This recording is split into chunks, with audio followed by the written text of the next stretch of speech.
is Mollie's rig shelter. It's got a feeding area over there.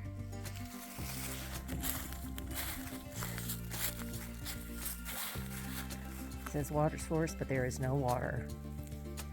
And they have bear hangs right there.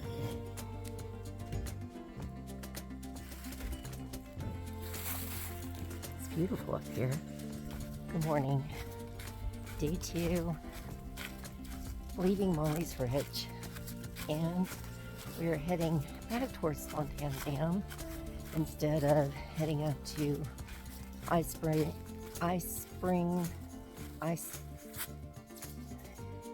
Springs. That's where we were going.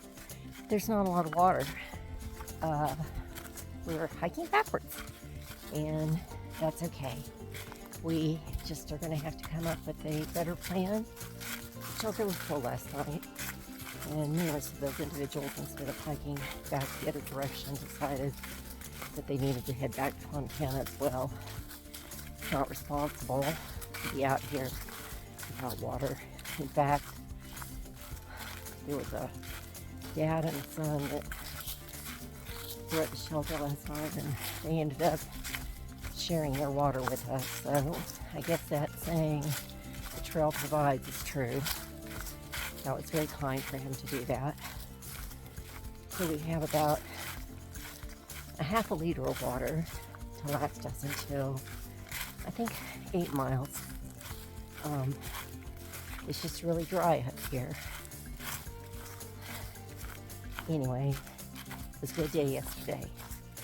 Glad we got to come. Oops, sorry, that sun is probably right in your eye. Glad we got to come. We had a great time. Met a lot of neat people last night. And I'll tell you, the coolest thing is we met 2 women. One was 64 and one was 65. And the one that was 65 just finished the AT in August. So I thought that was pretty cool.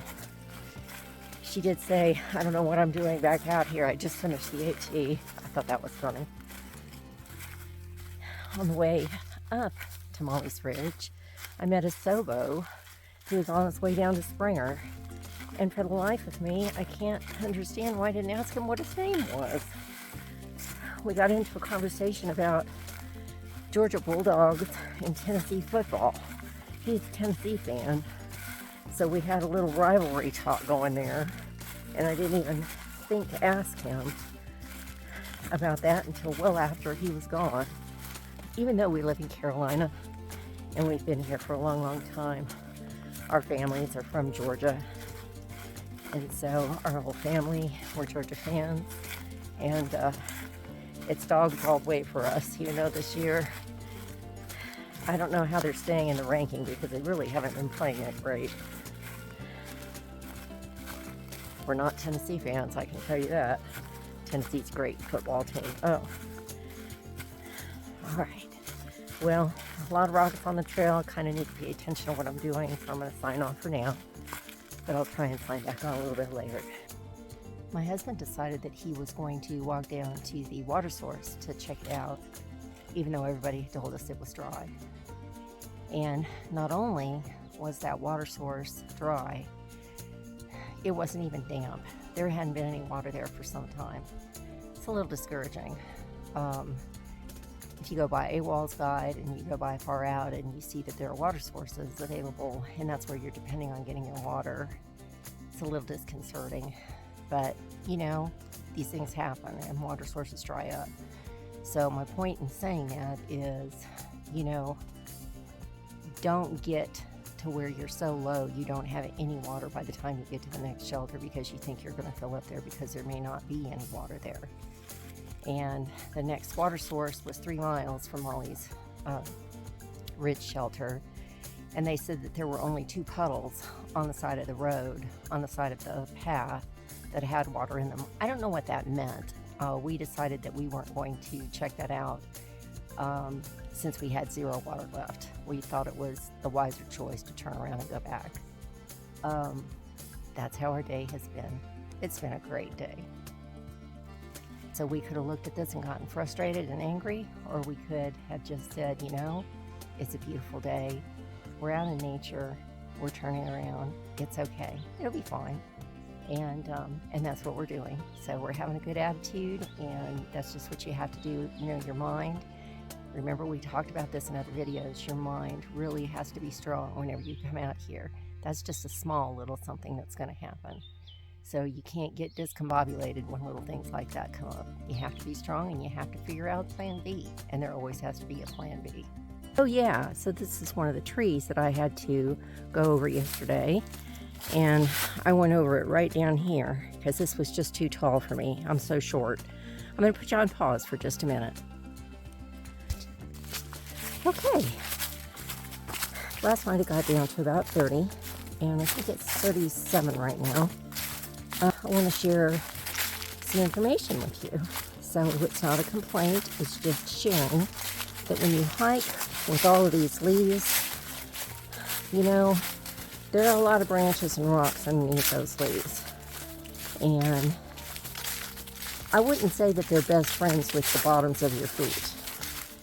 And I think anybody hiking almost 15 miles, their feet would be sore at the end of the day.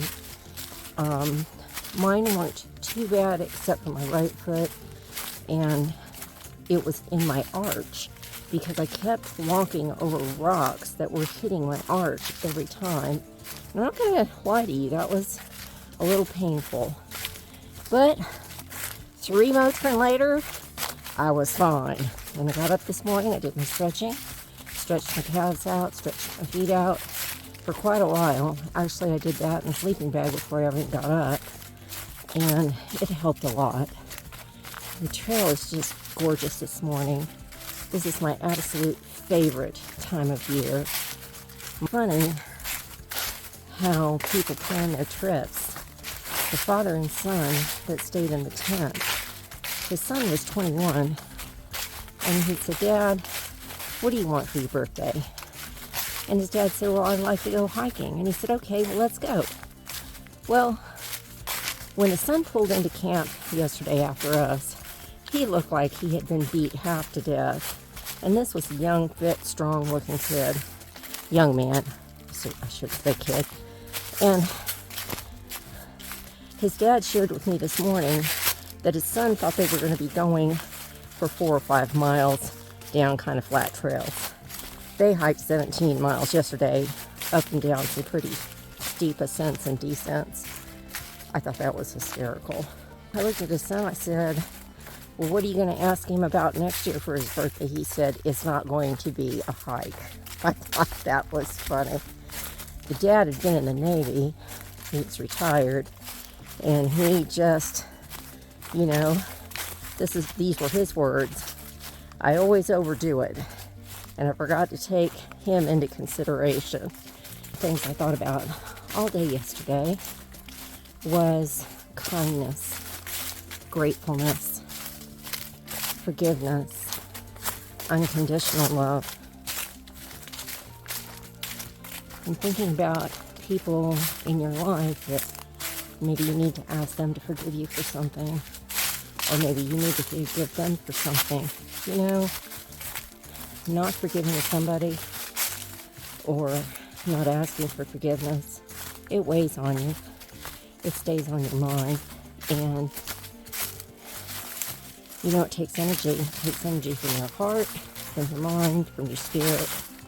So I want to encourage you that if there is somebody in your life that you need to make amends with, even over something that might be kind of small, consider doing that and freeing up that energy for more positive space in your spirit and in your mind.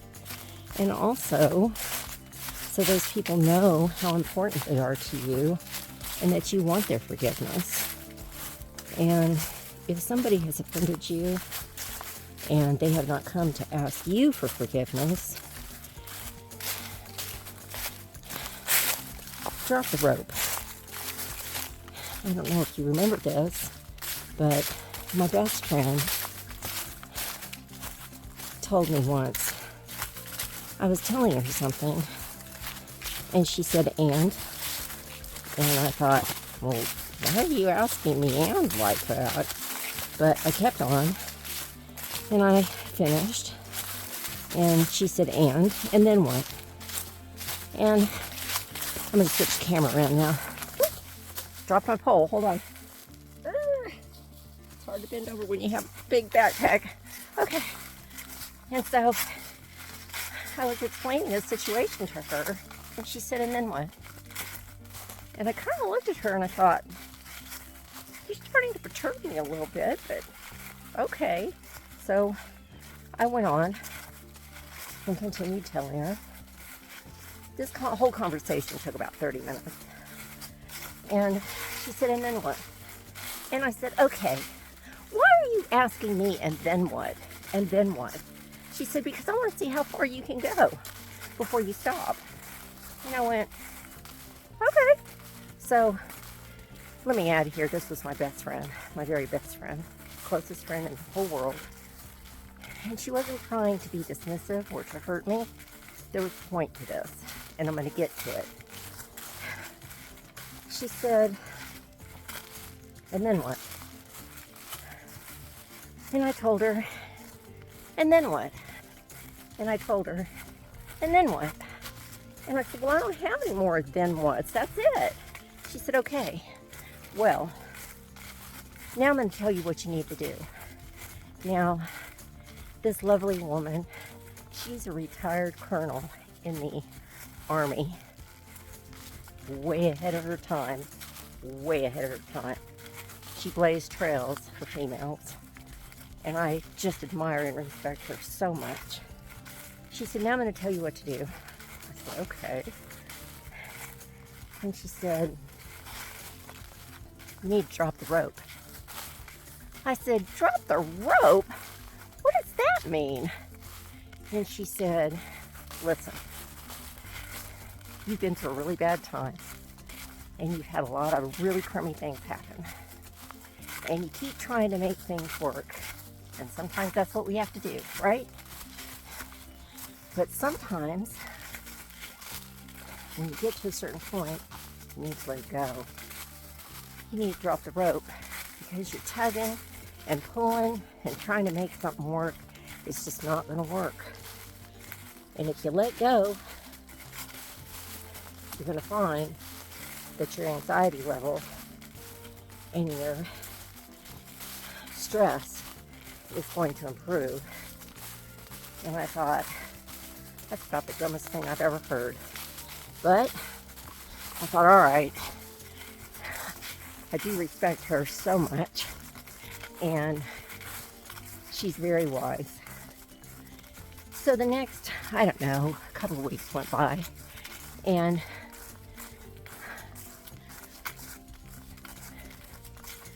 those issues came up again, and I decided, you know what, I'm going to drop the rope. Let me tell you something. She was right. It works. Just drop it. Let it go. You cannot move forward when you are looking in the back, the rearview mirror. It's impossible. You can't. If you want to grow and get over something, a hurt, a loss,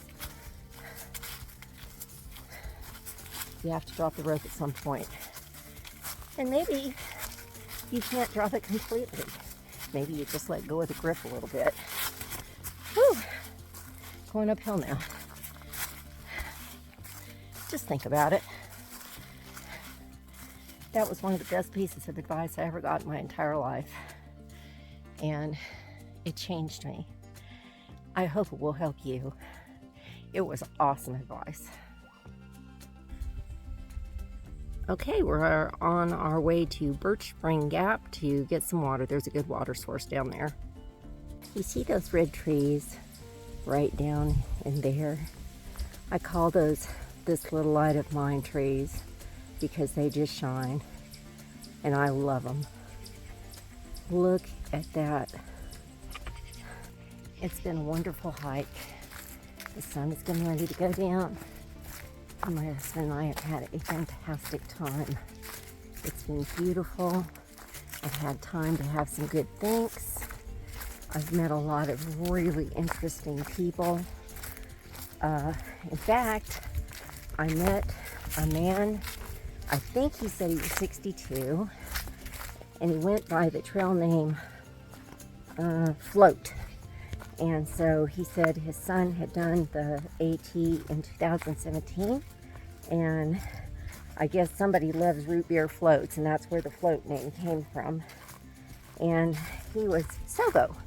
And he started at Harpers Ferry, West Virginia, in April, and then hiked to Katahdin, and then he summited Katahdin, and then started at Harpers Ferry and is finishing up his hike.